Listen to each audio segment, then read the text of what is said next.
तीन शहरी और दो गांव की बहू। नवा गांव में रहने वाली पारो के 5 बेटे थे। शंकर, श्रवण, तुषार, मिहिर और आलोक। शंकर और श्रवण की शादी पारो ने कुछ बरस पहले गांव की रहने वाली गौरी और राधा से कर दी थी। ओट पर बैठी पारो अपनी बहू गौरी के पायल की झनकार सुनकर कहती है, आ गई तू बहू, ला दे मेरी चाय बहू। माँ जी, आपको हर बार मेरे आने की भनक कैसे लग जाती है?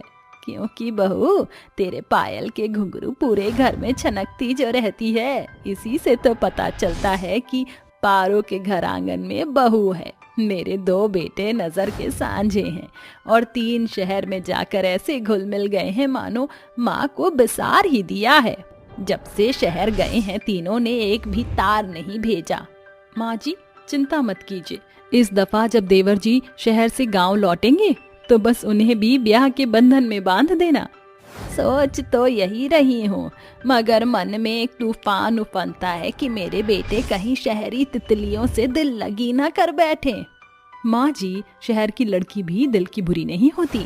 अरे राधा बहू, तू बहुत भोली है। शहर की लड़कियाँ अव्वल दर्जे की अतरंगी बेढंगी होती हैं, घर को ढाने में कोई कमी नहीं छोड़ती।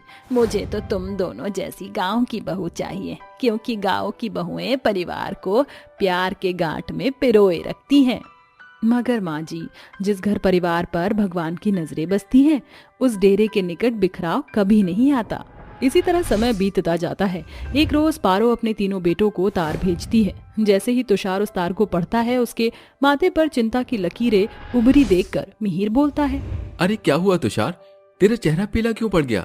क्योंकि बात ही कुछ ऐसी है मिहिर। माँ हम तीनों भाइयों की शादी के लिए गांव में रिश्ते तलाश रही है। देखा था ना शंकर और श्रावण भैया की शादी कैसे गवाह देहातिन से की थी उन्होंने। अब वक्त आ गया है कि हम फैसला लें, वरना माँ हम तीनों भाइयों को भी किसी 3rd क्लास गांव की गवाह लड़कियों के पल्ले बांध देंगी। तीनों भाई शहर में रहने वाली 3 मॉडर्न लड़कियों रिचा, ऐना और चारू से शादी कर लेते हैं और उन्हें अपनी माँ से मिलाने गांव पहुंचते हैं, जहां द्वार पर खड़ी अपनी शहरी बहुओं को देखकर पारो पिनकते हुए कहती है, तौबा तौबा, अरे कौन है ये बेशरम बेहया लुगाइयाँ, कैसे अदनंगी हुलिया लिए खड़ी हैं। हे यू ओल्ड लेडी, बेशरम होगी तुम्हारी अम्मा, हमारे शहर में से ड्रेसिंग सेंस कहते हैं, बॉडम बुढ़िया।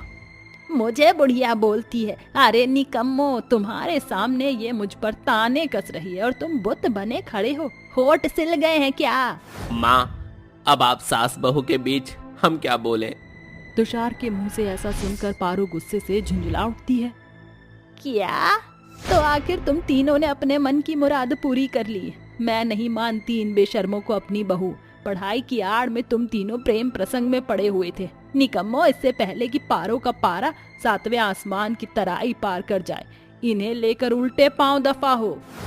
माँ जी, जोश में होश खोकर लिया गया फैसला बड़ी तबाही का कारण बनता है। आपकी लाख झुंझलाहट इस शादी को झुटला नहीं सकती। इससे पहले कि गांव देहात तफरीबाजी करे, इन्हें अपना लीजिए। परिवार में पढ़कर धीरे धीरे सब सीख जाएंगी। हाँ माँ, एक बार हमारी पत्नियों पर भरोसा तो करो। सभी के कहने पर पारो अपनी तीनों शहरी बहुओं को घर में जगह देती है और कहती है, ये तीनों इस घर के छत के नीचे एक ही शर्त पर रह सकती हैं। मैं उन्हें 1 महीने का मौका देती हूँ। अगर इस बीच इन्हें बहू के फर्ज और जिम्मेदारियों से पाला पड़ गया तो ये यहाँ रह सकती हैं, मगर ऐसा नहीं हुआ तो फिर इन्हें वापस शहर जाना पड़ेगा।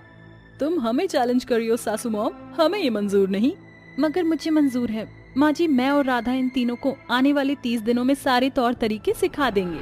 तुम बदलोगी हमें बॉडम बहन जी, पहले अपनी गवार पन्ने को तो बदलो। Ladies follow me. गौरी की सिधाई का फायदा उठाकर तीनों बहुएं उन्हें बारी बारी से आड़ा टेढ़ा जवाब देकर चली जाती हैं। अगली सुबह गौशाला में बंधी गायों के गुहार से तंग आकर तीनों बहू अपने कमरे से बाहर आकर चीखती हैं, अरे तुम दोनों गवार के साथ बहरी भी हो क्या? क्या हुआ चारू, सवेरे सवेरे बादलों की तरह गरज क्यों रही हो? अरे इस जंगली जानवर को चुप कराओ, इनकी गुहार हमारे कान फाड़ रही है।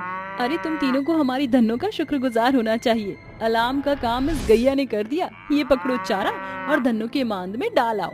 ये सुनकर चारू गुस्से से घुर्राते हुए कहती है, हाउ डेयर यू, मैंने आज तक अपने हाथों से 1 गिलास पानी तक खुद नहीं पिया और तुम चाहती हो कि चारू अपने हाथ गोबर चारे में साने? कभी नहीं। ये घिसी पिटी जिंदगी तुम दोनों गवार को मुबारक हो। Calm down Charu. अरे ओ बोडम बहुओं, चलो जल्दी से हमारी कॉफी बनाकर हमारे कमरे में लेकर आओ। रिचा, चाय का बखत तो बीत गया। देखो घड़ी में सवेर के 10:15 बज रहे हैं। इस समय गांव देहात में खाने का होता है। तुम कहना क्या चाहती हो कि हमें कॉफी नहीं मिलेगी? हाँ, एकदम सही पकड़ा है। वो क्या है ना, यहाँ बिजली का चूल्हा नहीं, ये लकड़ी से आंच जोड़ना पड़ता है। धुएं की मार झेल कर खाना पकता है और चूल्हा तो बुझ गया। अगर कॉफी पीना है तो खुद बनाओ। ऐसा बोलकर गांव की बहू रसोई से कमरे में आकर खुसुर फुसुर करती है।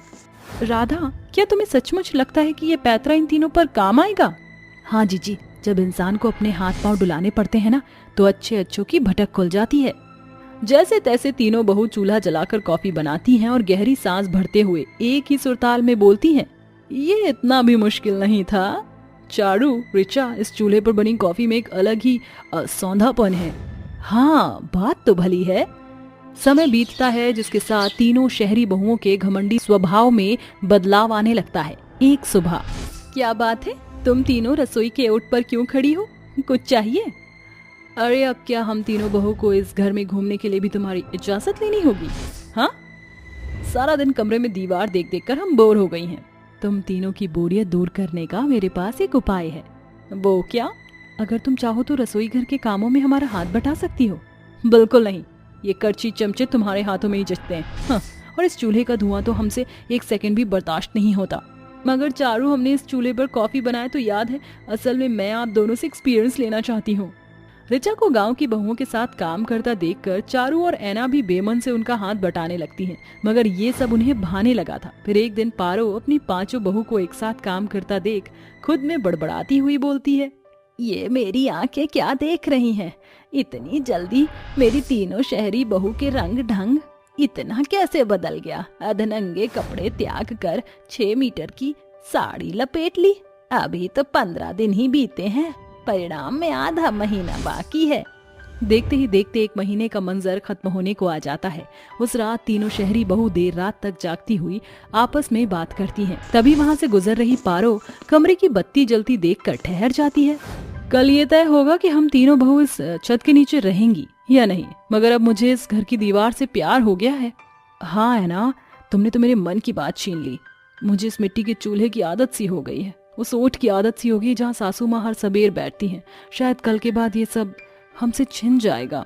ऐसा कहते हुए तीनों बहुओं की आंखें भीग जाती हैं और पारो सारी रात अपने बिछौने पर करवट बदलती है। अगली सुबह, बहू, कल रात तुम्हारी बात सुनकर मेरे मन से बिखड़ाव का बड़ा बोझ उतर गया, इसलिए तुम तीनों को इस घर द्वार से दूर जाने की जरूरत नहीं। ये सुनकर शहरी बहुओं की आंखों में खुशी की बदरा घिर जाती है और पारो अपनी 5 गांव और शहरी बहू के साथ सम्मिति के साथ हंसी खुशी रहने लगती है। सलोनी बेहद छोटी थी जब एक रोज उसके घर को भीषण आग ने घेर लिया, जिसमें उसके माता पिता जलकर खाक में मिल गए। इस पूरे घटना ने सलोनी को भीतर तक झकझोर कर रख दिया, जिससे उबरने में सलोनी को कई सप्ताह का समय लग गया। सलोनी को कुछ समझ नहीं आता कि वो क्या करे। तभी उसके दिमाग में उसकी माँ की छवि उभर कर आती है और वो कहती है, मुझे याद है कि मैं कैसे लोगों के कपड़े सिला करती थी। मैंने भी माँ से कपड़े सिलना सीख लिया था, इसीलिए अब मैं कपड़े सिलना शुरू करूंगी ताकि मुझे किसी के आगे हाथ न पसारना पड़े, ताकि मैं अपनी मेहनत की कमाई से बने खाने का कौर खा सकूं। सलोनी की इस सोच से उसकी सहेली आरती और आंचल ने पैसों से उसकी बढ़ चढ़कर मदद की, जिससे सलोनी ने सस्ते दाम पर एक सिलाई मशीन खरीदकर लोगों के कपड़े सिलना शुरू कर दिया। वैसे तो तेरे खेल बड़े निराले हैं ऊपर वाले, जिसे हम कभी खोना नहीं चाहते। तू हमेशा उसे ही छीनता है। बड़ी मुश्किल से मुझ अनाथ ने इस दुखदाई दुनिया में अकेले जीने की हिम्मत जुटाई है। बस इतनी रहमत करना कि सिलाई के काम में मैं पेट पालने भर कमा लूं। अचानक चमेली सिलने वाले कपड़ों की गठरी के साथ उसके सामने आकर खड़ी हो जाती है, मानो भगवान ने उसको जवाब भेजा हो। अरे सलोनी बेटी, सुना है कि तू सिलाई बुनाई का काम शुरू कर रही है। 16 आने सच सुना है चमेली काकी। माँ बाबूजी का साया तो मुझ अनाथ के सर से छिन चुका है। अब तो अपने हाथ पांव ही आस है, और फिर इस पापी पेट की आग बुझाने के लिए कुछ तो करना ही होगा। 12 बरस की उम्र में इतने सयाने शब्द कहाँ से सीख लिए तूने? खैर छोड़ो, ये मेरी बनारसी साड़ी का ब्लाउज है। जितना जल्दी तैयार कर देगी उतना जल्दी दाम दे दूंगी। चिंता ना करो चमेली काकी, कल सवेरे तक ये चारों ब्लाउज बनाकर ले आऊंगी आपके घर। चमेली के जाने के बाद गरीब अनाथ सलोनी भूखे प्यासे रात आंखें फोड़ फोड़ कर ब्लाउज सिलती है और देर रात 2 बजे गहरी सांस भरते हुए कहती है, दोनों ब्लाउज सिलकर तैयार हो गए। अब बाद में इनकी तुरपाई करनी है, 3 बजे तक निपटा लेती हूँ। अनाथ सलोनी देर रात के 3 बजे तक ब्लाउज की तिरपाई करके सो जाती है और अगली भोर होते ही ब्लाउज लेकर चमेली के घर चली आती है। ये लो चमेली काकी ब्लाउज। अरे क्या बात है सलोनी, सिलाई बुनाई की तो बड़ी पक्की है। कितना गोल गला गड़ा है ब्लाउज का और तुरपाई भी कितनी महीन है। तू तो अव्वल दर्जे की दर्जी निकली। चमेली सलोनी की बड़ाई करके उसे पैसे दे देती है। कई साल बीत जाते हैं। सलोनी अब पूरी तरह से सयानी हो चली थी। एक दिन उसकी दोनों सहेलियां आंचल और आरती उससे मिलने दर्जी की दुकान पर आती है। अरे सलोनी, कम से कम इतवार को तो अपने सिलाई मशीन को छोड़कर अपनी सखी सहेली से मिल लिया कर। जाने कितने दिन का साथ और बचा है। क्या मतलब? अरे मतलब ये कि अब हम तीनों सहेलियों का बचपन बीत चुका है। अब तो साजन के घर जाने की बारी है।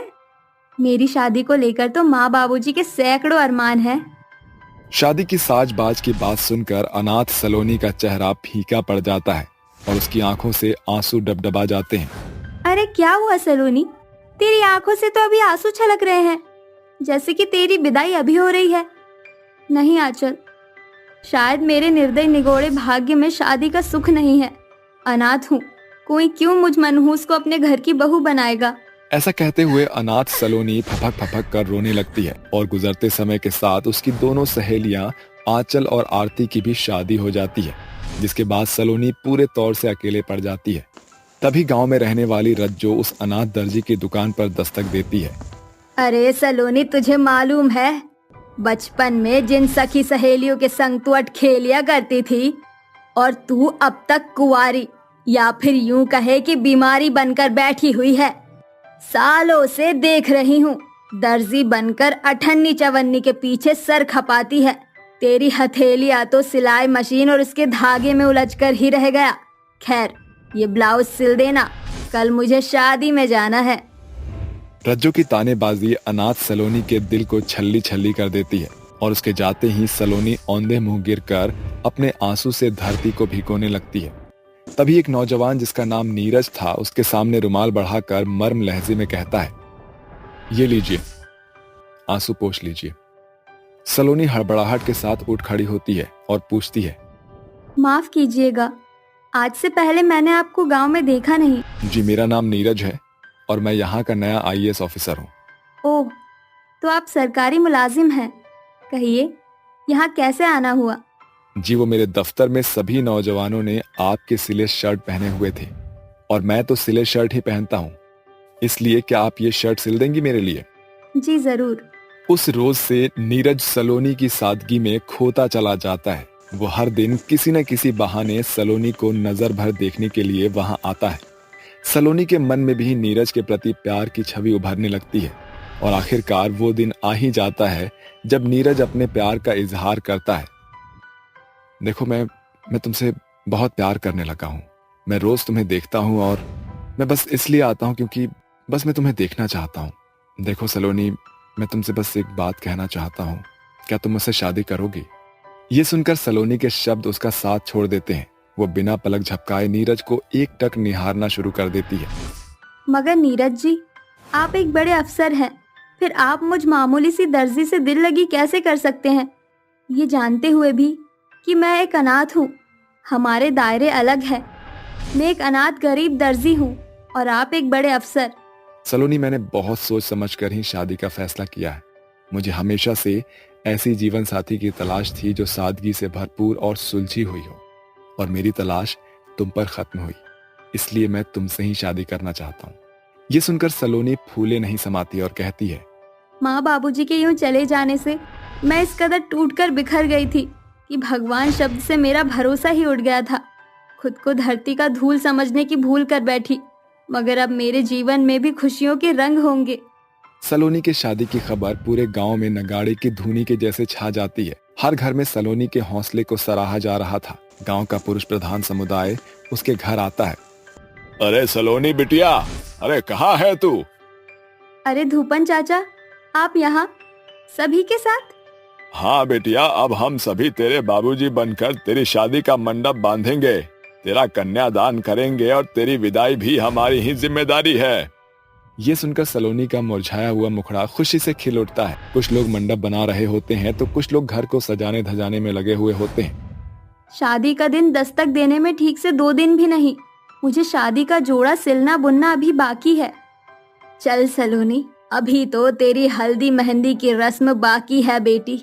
रस्म के साथ साथ अनाथ दर्जी सलोनी अपने हाथों का हुनर साध कर अपनी शादी के लिए सुंदर सा लहंगा सिलकर तैयार करती है।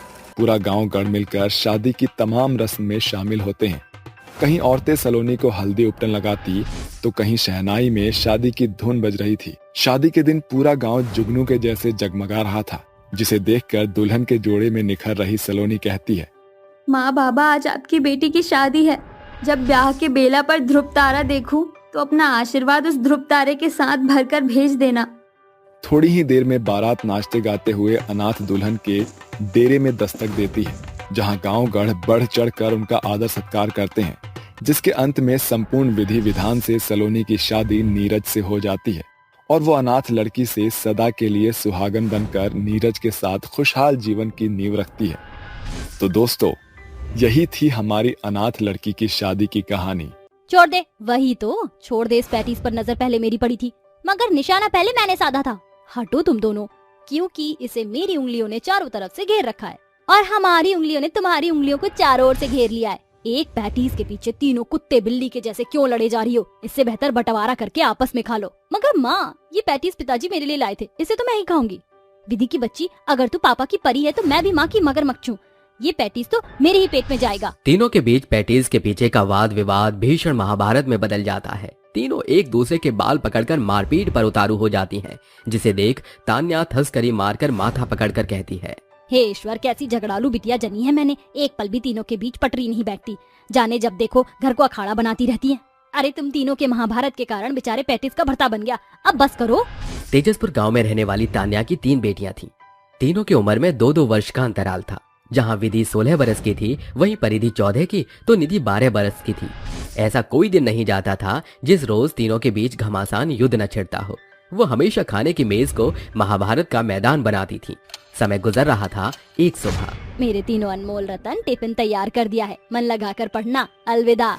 तीनों स्कूल के लिए निकल जाती हैं। तभी नन्ही निधि विधि छेड़ती है, अरे ओ विधि परिधि, ये कछुए की धीमी चाल चलना छोड़कर जरा तेज गति कर ले, वरना स्कूल मास्टर आज फिर तुम दोनों के गुर्दे छील देंगे।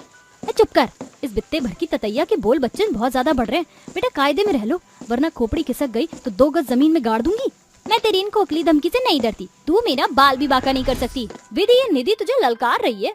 तुझे तू इस बात पर अब कर इसका बाल बाका। बेटा ज्यादा बकैती ना करो, वरना हम साथ मिलकर तुम्हारे सर की हरियाली निचवाकर सजनी से गजनी बना देंगे। विधि और निधि की खिल्ली उड़ाता देख परिधि उनके सिर पर मुक्का मारकर कहती है, बहुत बत्ती सी निकल रही थी। दोनों गुस्से में बौखलाकर परिधि पर ताबड़तोड़ थप्पड़ बरसाती हैं और तीनों लड़ते हुए सड़क के बीचों बीच आ जाती हैं कि एक क्रेन उन तीनों को कुचलकर आगे बढ़ जाती है। उसी पल तीनों की आत्मा भयानक चुड़ैल के वेश में उनके शरीर को भेदते हुए बाहर आती है और वो तीनों हवा में उड़ने लगती है। अरे ये क्या है, हम तीनों फर्श से अर्श पर कैसे आ गए? लगता है हम तीनों के अंदर फ्लाइंग जय बन गई है। चलो दौड़ाकर घर चलते हैं। तीनों चुड़ैल बहनें तेज तूफान को चीरती हुई घर का रुख करती हैं, जहां तान्या कहती है, इतनी सांझ हो गई, जाने मेरी बिटिया कहाँ रह गई है? माँ, हम ये रही, देखो माँ, लगता है माँ हमारे संग खेल खेल रही है। जैसे ही तीनों चुड़ैल तान्या के स्पर्श करने की कोशिश करती हैं, वो आर पार हो जाती है, जिसे देख वो भौचक्की रह जाती है। अरे हम तीनों माँ के आर पार कैसे आए? कहीं हम तीनों पारदर्शी तो नहीं हो गए? अचानक गांव में रहने वाला हरिया हांफते हुए आकर तान्या से कहता है, अरे भौजाई, गजब हुई गवाह। अरे क्या ही हो गया हरिया? अरे गांव की सड़क पर आपकी तीनों बेटियों की लावारिश लाश पड़ी है। ये सुनते ही तीनों चुड़ैलों के पैरों तले जमीन खिसक जाती है। अपने शव को देखकर तीनों चुड़ैल स्तब्ध रह जाती हैं, जिसके बाद वो गांव के जंगल को ही अपना बसेरा बना लेती हैं। आधी रात तीनों चुड़ैल पेड़ की डाल से उल्टा लटक कर कहती हैं, तुम दोनों की नादानी के चलते आज मैं इस बंजर बरगद पर टंगी हुई हूँ। उल्टा चोर कोतवाल को डांटे। सड़क पर भिड़न तुम्हारे बीच हुई थी। आज मैं सिर्फ तुम दोनों चिमिरकी चुड़ैल के चलते भूतनी बनकर इस जंगल में भटक रही हूँ। सारी गलती सरासर इस बित्ते भर की ततैया की है। ना ये मुझे छेड़ती, ना मैं इससे भिड़ती। मुझ नन्ही सी जान को परेशान करके तुम्हें क्या मिल रहा है? तीनों चुड़ैल लड़ते हुए देर रात सो जाती हैं। देखते ही देखते तकरीबन 2 दिन गुजर जाते हैं। भूख के मारे मेरे पेट में मरे हुए चूहों ने कबड़ी मचा रखी है। मुझे भी जोरों की भूख लगी है, मगर हम अभी बाहर नहीं जा सकते, वरना दिन की धूप हमें सीधे जहन्नुम पहुंचा देगी। जन्नत तो हम जाने से रहे। थोड़ी ही देर में रात का घनघोर अंधेरा घिर आता है और चमगादड़ों की सेना आकाश में जोर शोर से सिसयाना शुरू करती है। तभी अंतिम चुड़ैल नाक सिकोड़ते हुए कहती है, मुझे किसी इंसान की बू आ रही है। चलो साथ मिलकर शिकार करते हैं। हाँ हाँ चलो। तीनों चुड़ैल हवा में हाथ फैलाए हुए जंगल से बाहर आती हैं, जहां कोसों दूर से आता हरिया साइकिल पर सवार गाते हुए आगे की ओर अग्रसर होता है। सुहाना सफर और ये मौसम हंसी, हमें डर है हम खो न जाए कहीं। सुहाना सफर और ये मौसम हंसी, तीनों चुड़ैल कहती हैं। कहीं करता होगा वो मेरा इंतजार, तेरी तमन्ना में रहता है बार बार। चुड़ैल को देख हरिया खौफ के मारे सर से पांव तक पसीने में सराबोर हो जाता है। उसकी आंखें बड़ी होने के साथ उसकी अंतड़ियां सूख रही थी। चुड़ैल, अरे दादा बचाओ, अरे बचाओ रे कानू, अरे बचाओ रे कानू। ये तीनों चुड़ैल कितनी भयानक बनती है। तूने हमारी बुराई की, अब तू मरेगा। गुस्से में बौखलाई तीनों चुड़ैल उसे मारकर घसीटते हुए जंगल आती हैं, जहां परिधि चुड़ैल हाथ मलते हुए कहती है, मैं तो इसका कलेजा खाऊंगी। मेरी जुबान से तो लार टपक रही है। मैं तो इसके खून का रक्तपान करूंगी। ये मन की मिठाई तुम्हारे मुंह तक नहीं जाएगी। ये शिकार सिर्फ मेरी खुराक बनेगा। ऐसे कैसे? इसे पकड़ने में हमने तुम्हारा बराबर भरसक सहयोग किया है। काली पीली खोपड़ी मत खिसकाओ। तीनों चुड़ैलों के बीच शिकार को लेकर बहसबाजी शुरू हो जाती है। उनके आतंक से पूरा जंगल बेडौल हो जाता है। ऐसे ही हर एक रात चुड़ैल लोगों को मारकर शिकार साधती थी। देखते ही देखते ये खबर गांव में सनसनीखेज हो गई। सभी सरपंच की सभा में उपस्थित होते हैं। अरे देखते ही देखते आधा गांव सफाचट हो गया। जाने कौन कर रहा है ये सब? सरपंच जी, ये सारा ब्यूचक्र तान्या की 3 चुड़ैल बेटियों का है। सच क्या है ये तो अब पुरोहित जी से पता चलेगा। सभी जन पुरोहित के पास आकर सारा मामला बताते हैं, जिसके पश्चात पुरोहित जी अंतर्ध्यान होकर कहते हैं, सत्य है, ये अतृप्त आत्मा उन तीनों चुड़ैल बहनों की है। पुरोहित जी, इन चुड़ैल बहनों से बचने का कोई तो समाधान होगा। समाधान तो है। आज पूर्णिमा की रात है, चांद की चमक अपनी चरम सीमा पर होगी। उस समय मैं यज्ञ करके उन चुड़ैलों को आमंत्रण दूंगा। पूरा गांव यज्ञ की तैयारियों में जुट जाता है। यज्ञ की आहुति के साथ तीनों चुड़ैल वहां उपस्थित होती हैं। क्यों बुलाया है? पुरोहित बंद कर ये यज्ञ, वरना एक ही पे में मैं तुझे पाताल लोक पहुंचा दूंगी।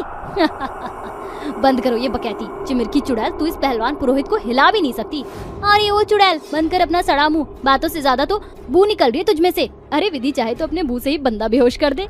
तीनों चुड़ैल के बीच युद्ध छिड़ जाता है। तभी तान्या रोते हुए कहती है, अरे अब तो झगड़ना बंद कर दो। इसी लड़ाई झगड़े के कारण तुम तीनों स्वर्ग से धार गई। देखा तुम दोनों चुड़ैल ने माँ को रुलाया। अरे अब तो एकजुट हो जाओ, मर कर भी मार काट कर रही हो। झगड़े से जिंदगी नहीं चलती, सुलह के साथ रहना सीखो।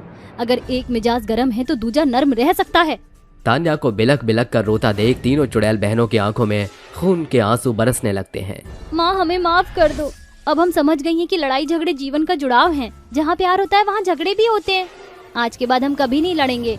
अलविदा माँ, अपना ख्याल रखना। तीनों चुड़ैल जिंदगी की सच्चाई का सबक पाकर सदा के लिए तेजसपुर गांव और जंगल से ओझल हो जाती हैं। अरे मैं तो अपनी बहू एकदम मॉडर्न लेकर आऊंगी। उसके पहने हुए कपड़ों का स्टाइल और उसके चलने का स्टाइल बिल्कुल क्लासिक होगा। बहू तो मैं बिल्कुल अपने से भी ज्यादा मॉडर्न लेकर आऊंगी। हाँ हाँ क्यों नहीं, एक और मॉडर्न बहू इस घर में आ जाएगी। अरे तुम कम हो क्या जो अपनी जैसी लाना चाहती हो? क्या हमें सुखी से जीने नहीं दोगी? ओहो, मेरी जैसी मतलब कहना क्या चाहते हैं आप? क्या मैंने आप लोगों की खुशी छीन रखी है? मैं तो कहती हूँ जैसे दिल करे वैसे अपनी जिंदगी को जियो, लेकिन आप लोग हो कि मानते ही नहीं हो। अरे तुम एक मॉडर्न वाली जिंदगी जी रही हो तो हमें क्या जरूरत है? ऐसा कहकर सर्वेश वहाँ से चला जाता है, जिसके बाद संजना अपनी सहेलियों से कहती है, अरे अरे, इनकी तो मजाक करने की आदत है। इनकी बातों पर ध्यान मत दो। वैसे कविता, तेरी बेटी अमेरिका में जॉब करती है। तूने अपनी बेटी के लिए क्या सोचा है? अभी मैंने तो कुछ सोचा नहीं है। देखते हैं, अगर कविता को कोई लड़का पसंद होगा तो वो हमें खुद बता देगी। ये बात भी ठीक है। और नीलम, आरती, अगर तुम्हारी कोई नजर में मॉडर्न लड़की हो तो मुझे जरूर बताना। हाँ हाँ, क्यों नहीं। मैं तो खुद चाहती हूँ कि तुम्हारी बहू तुमसे भी ज्यादा मॉडर्न हो, तभी तो तुम दोनों की बन पाएगी। संजना अपनी सहेलियों से बात कर ही रही थी कि तभी अचानक से दरवाजे पर कोई दस्तक देता है, जिसके बाद संजना घर का दरवाजा खोलने के लिए जाती है। जैसे ही वे दरवाजा खोलती हैं, उसके सामने उसका बेटा एक लड़की के साथ शादी के जोड़े में खड़ा होता है, जिसे देखते ही संजना के पैरों तले जमीन खिसक जाती है और वो अपने बेटे अनुराग से पूछती है, अरे बेटा, ये सब क्या? कौन है ये लड़की जिसे तू अपने साथ लेकर आया है? माँ, ये प्राची है। मैं इससे बहुत प्यार करता हूँ और हमने शादी कर ली। अब से ये मेरी पत्नी है और मेरे साथ इसी घर में रहेगी। ऐसा कहकर अनुराग अपनी पत्नी प्राची को घर के अंदर ले आता है। घर में संजना की सभी सहेलियां बैठी होती हैं, जिन्हें देखकर प्राची उनसे कहती है, आप सभी लोगों को हमारी तरफ से प्रणाम। आशा करती हूँ कि आप सभी ठीक होंगे। प्राची को इस तरह बात करते हुए देख संजना की सभी दोस्त उसके ऊपर हंसने लगती हैं।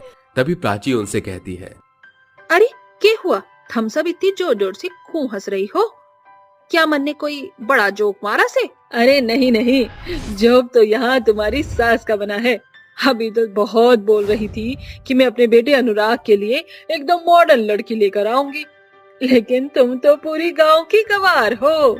संजना की सभी दोस्त मिलकर प्राची का अपमान करती हैं, लेकिन प्राची ये उनकी बात समझ नहीं पाती, जिसके बाद संजना गुस्से से अपनी सभी दोस्तों को घर से जाने के लिए कह देती है।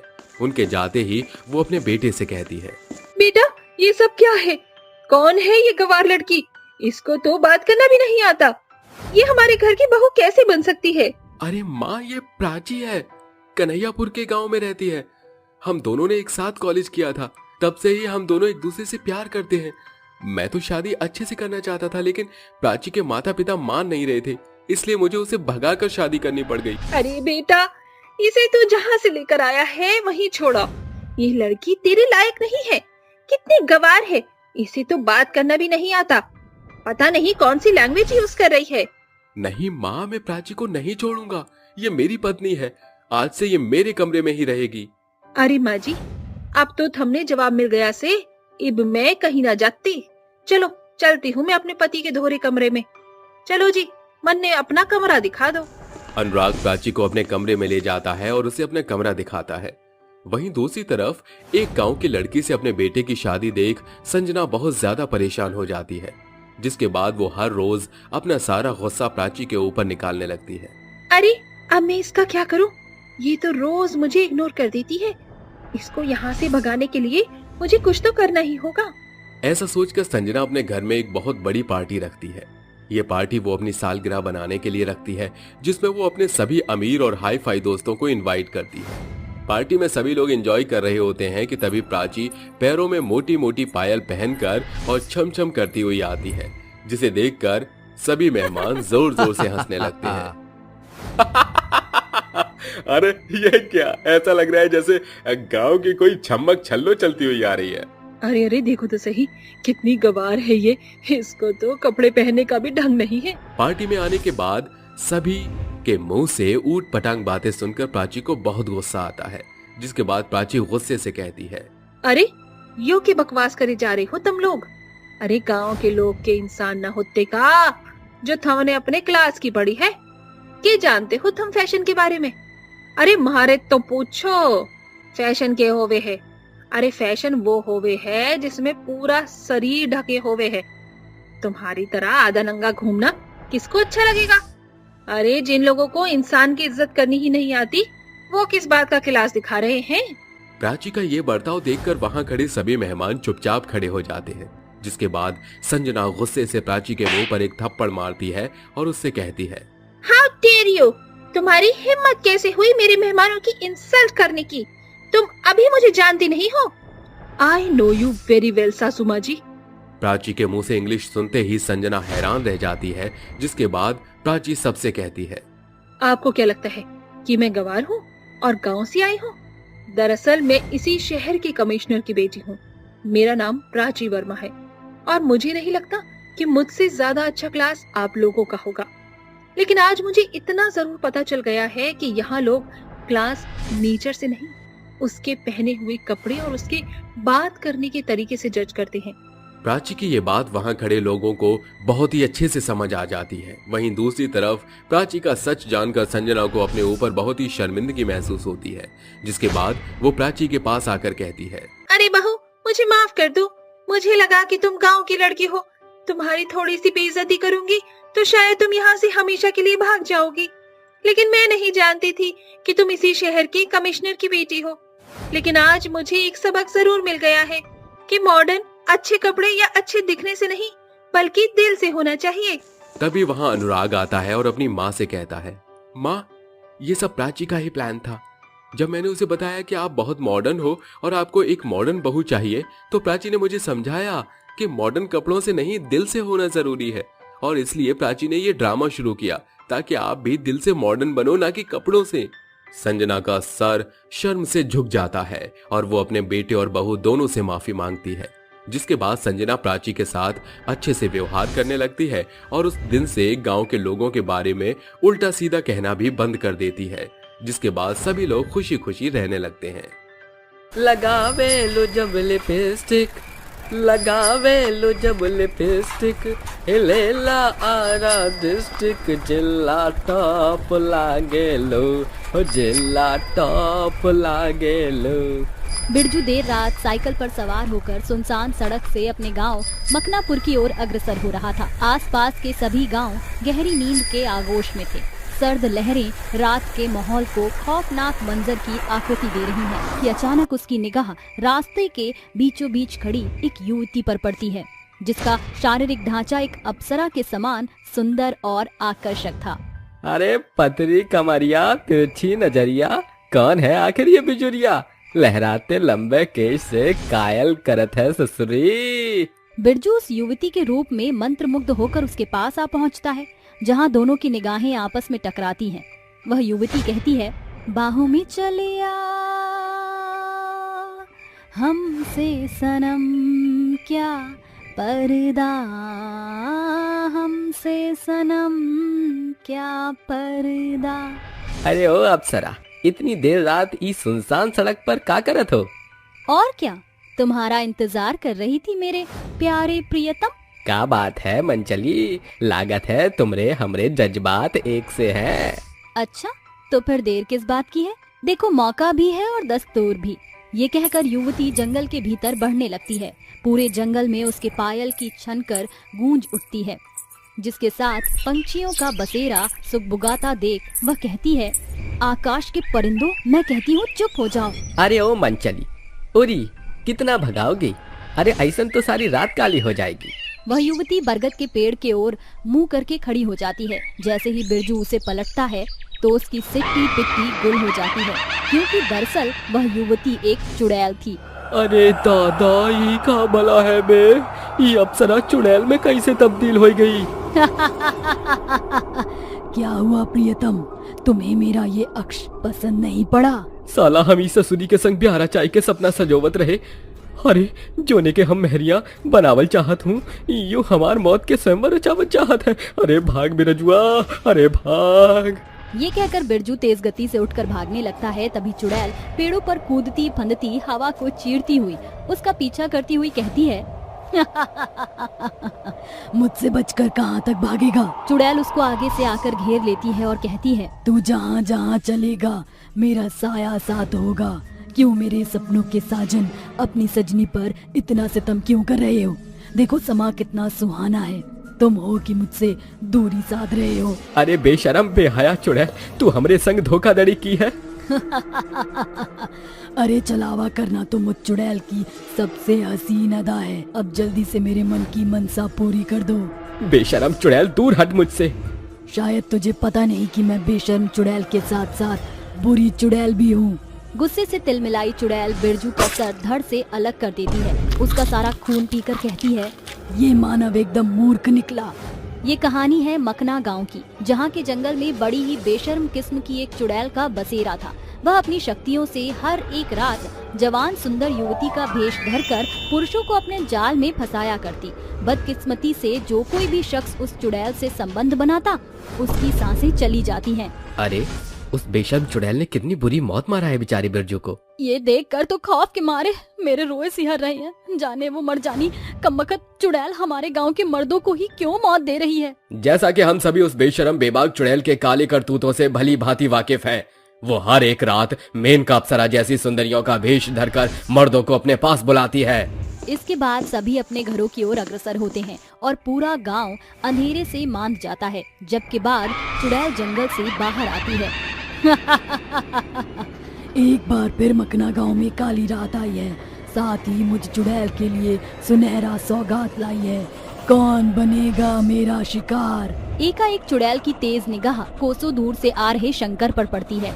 कमला ने सुझाया था कि सवेरे चले जाओ, मगर हम ही देहात देर दोपहर को निकले। सोचे रहे कि सांझ तक लौट आई, मगर देर रात हुई गई। बस भगवान उ बेशरम चुड़ैल से बचा लेना। शंकर अभी ये बोल ही रहा था कि चुड़ैल एक बला बनकर उसके सामने आती है। जो आएगा मेरे पास वो बन जाएगा मेरा खास। का बला है भी, सुंदरी के रूप में मक्खन मलाई की छलकती गगरी जैसी है ससुरी। चल शंकर, इस सुंदरी के शिकार करने का सुनहरा अवसर हाथ से जाने न दे। सरपंच की सुझाई बातों को बिसार कर शंकर चुड़ैल की चाल में फंसकर उसके पीछे जंगल में बढ़ने लगता है। आओ आओ प्रियतम, मेरे पास आओ।